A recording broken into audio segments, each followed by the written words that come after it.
name's Jeanette Kwakye. I am an Olympic 100-metre sprinter, and I started running when I was about 14 or 15, and I competed for Team GB. I was approached by the Tate to give my perspective on a few sculptures, and I picked two that really did stand out for me. First was called The Large Horse by Duchamp-Villon. It was a beautiful, beautiful sculpture.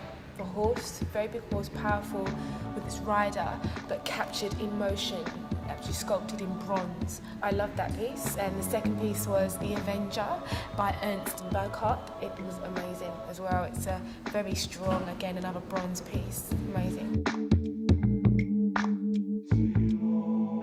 The Large Horse was probably the one that I related to the most. I loved the fact that horses are so related to speed and to power, and for me I just loved the shape, and just like looking at the actual bronze structure itself, it almost reminded me of muscle tone.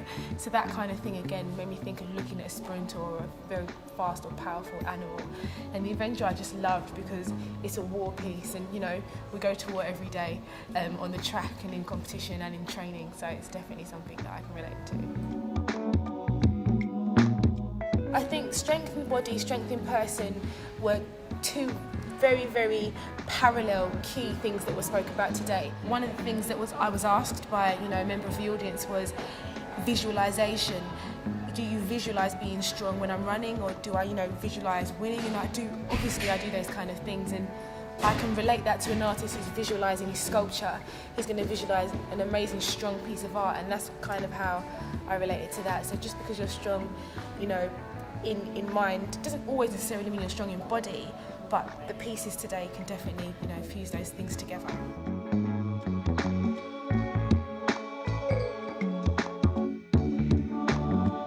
I've really enjoyed being involved in this project with the Tate. I think it's so interesting for younger observers of art to actually get a perspective away from what they're learning and actually just listen to something completely off the cuff and something different. So for me to give my perspective, and I'm not very arty, so for me to give my perspective on something that I don't necessarily know much about, it must be good for them, so I've enjoyed it.